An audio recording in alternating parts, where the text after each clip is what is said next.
इस बार 2026 साल का पहला चंद्रग्रहण लग रहा है और यह ग्रहण फाल्गुन पूर्णिमा तिथि के दिन यानी होलिका दहन के दिन लगने जा रहा है। जो ज्योतिष शास्त्र में ग्रहण को अशुभ घटना माना जाता है और साल का पहला चंद्र ग्रहण हमारे देश भारत में भी दिखाई देगा, यानी कि इसका प्रभाव हमारे देश में भी होगा और वही चंद्र ग्रहण का सूतक काल भी मान्य होगा। आपको बता दें कि चंद्र ग्रहण का सूतक काल 9 घंटे पहले और सूर्य ग्रहण का सूतक काल 12 घंटे पहले प्रारंभ हो जाता है। आइए जानते हैं इस चंद्र ग्रहण से जुड़ी अन्य महत्वपूर्ण बातों के बारे में। हिंदू पंचांग के अनुसार 3 मार्च दिन मंगलवार के फाल्गुन पूर्णिमा पर यह चंद्र ग्रहण लग रहा है। भारतीय समय के अनुसार दोपहर में 3:20 से चंद्र ग्रहण प्रारंभ हो जाएगा और शाम 6:47 पर चंद्र ग्रहण की समाप्ति होगी। कुल मिलाकर चंद्र ग्रहण जो की अवधि है वह लगभग 3 घंटे 27 मिनट की रहने वाली है और इस चंद्र ग्रहण का खग्रास प्रारंभ होगा शाम 4:34 पर। ग्रहण का मध्यकाल रहेगा शाम 5:33 पर और इस तरह से चंद्र ग्रहण शाम 6:47 पर समाप्त होगा। तो चंद्र ग्रहण का जो खग्रास है वह कुल 59 मिनट का रहने वाला है। हमारे देश भारत में यह चंद्र ग्रहण ग्रस्तोदय रूप में दिखाई देगा, यानी कि उस समय ग्रहण समाप्त होने वाला होगा जिस समय चंद्र उदय हो रहे होंगे, यानी कि जब हमारे देश में चंद्रमा उदय होंगे तब तक चंद्रमा को ग्रहण लग चुका होगा और लगभग समाप्त होने वाला ही होगा। इसलिए यह गृहस्थ रूप में दिखाई देने वाला होगा। आपको बता दें कि हमारे देश भारत में इस चंद्र ग्रहण का प्रारंभ और मध्य यानी खग्रास नहीं देखा जा सकेगा, यानी कि जिस समय यह ग्रहण प्रारंभ होगा उस समय हमारे देश में दिन का समय होगा, चंद्र उदय नहीं हुआ होगा और लेकिन दुनिया के अन्य हिस्सों में इस समय चंद्रोदय हो चुका होगा। इसलिए वहां पर इसी समय से ग्रहण दिखना प्रारंभ भी हो जाएगा। भारत में जिस समय चंद्र उदय होगा उसी समय चंद्र ग्रहण समाप्त हो रहा होगा। वैसे तो इस दिन चंद्र उदय शाम 6:30 पर होगा, लेकिन चंद्र उदय का समय जो है वो हमारे देश के अन्य शहरों में अन्य क्षेत्रों में कुछ कुछ मिनटों के अंतर से होता है। कुछ जगह पर चंद्रोदय बताए गए समय से कुछ मिनट पहले तो कुछ जगह पर बताए गए समय से कुछ मिनट बाद में होता है और दिल्ली में चंद्रोदय होगा शाम 6:22 पर, जिसके बाद ही ग्रहण भारत के अन्य शहरों में दिखाई देगा। और आपको बता दें कि जो ग्रहण दिखने की अवधि है वह भी हमारे देश में अलग अलग क्षेत्रों में अलग अलग हो सकती है। ऐसे में चंद्रोदय के आधार पर ही इस ग्रहण की कुल अवधि को आप जांच सकते हैं। तो कुछ जगह पर 25 मिनट तो कुछ जगह पर 15 मिनट या 17 मिनट भी इस ग्रहण की कुल अवधि रहने वाली है। आप अपने क्षेत्र के अनुसार चंद्रोदय का समय अवश्य पता कर ले।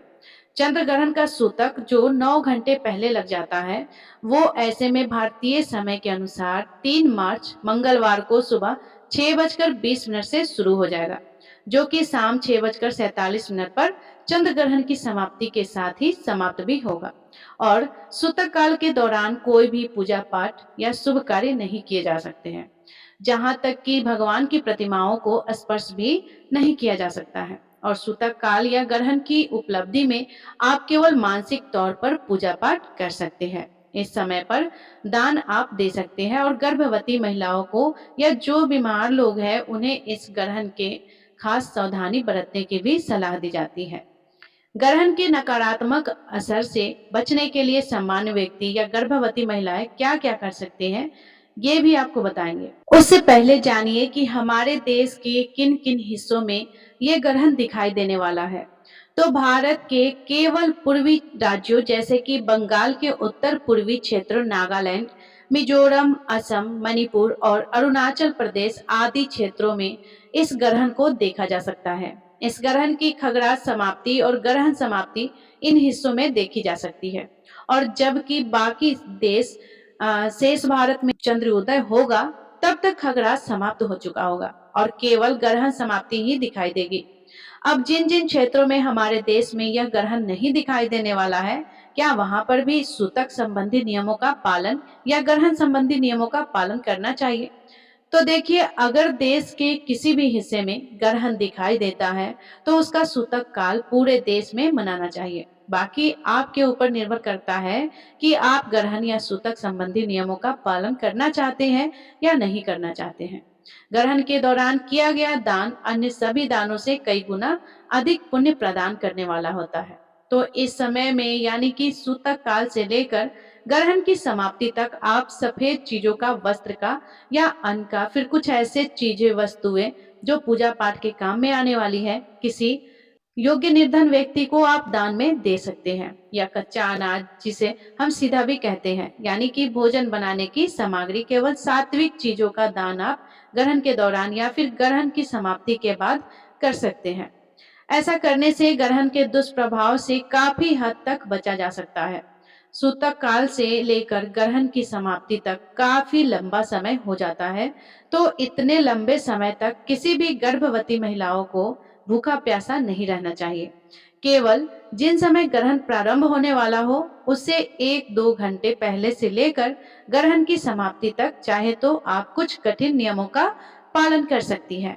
लेकिन पहले आप अपने डॉक्टर की सलाह ले लें। ऐसे में आप इस ग्रहण से बिल्कुल भी परेशान ना होए, कोई भी तनाव ना ले, अपने आप को शांत रखते हुए किसी भी पवित्र पुस्तक का पाठ कर सकते हैं या कोई भी धार्मिक कथा सुन सकते हैं, किसी मंत्र का जाप कर सकते हैं। सामान्य व्यक्ति इस दौरान चंद्र देवता के मंत्र का जाप या भगवत गीता का पाठ या श्रवण कर सकते हैं। गर्भवती महिलाएं भी गर्भ चालीसा का पाठ कर सकती है। ग्रहण समाप्ति के बाद सभी को गंगा जल मिले पानी से स्नान करके घर और मंदिर में गंगा जल छिड़क कर शुद्धि करनी चाहिए। मंदिर की प्रतिमाओं को स्नान कराकर उनके वस्त्र बदलकर साफ सुथरे वस्त्र धारण करवाकर फिर पूजा करके और चंद्र देवता को अर्घ देकर, जिसमें कच्चा दूध और जल मिला हुआ हो, और ओम श्री चंद्रदेव नमः इस मंत्र का उच्चारण करते हुए अर्घ देकर फिर आपको सात्विक चीजों का ही सेवन करना चाहिए। सूतक काल लगने से पहले या ग्रहण की समाप्ति के बाद तामसिक चीजों का सेवन नहीं करना चाहिए। यह थी आज की वीडियो। उम्मीद है आप सभी को पसंद आई होगी। तो प्रिय श्रोताओ, यदि ये वीडियो आप सभी को पसंद आई हो तो आप सभी इस वीडियो को लाइक करके चैनल को सब्सक्राइब जरूर कर लीजिएगा। इसी तरह की सभी जानकारियों आपको इस चैनल पर मिलते रहेगी और हर व्रत की जुड़ी हुई कथाएं आपको इस चैनल पे मिलते रहेंगे। यहाँ तक सुनने के लिए आप सभी को दिल से धन्यवाद। ऐसे ही आप सबका प्यार हमारे लिए बना रहे। धन्यवाद। राधे राधे।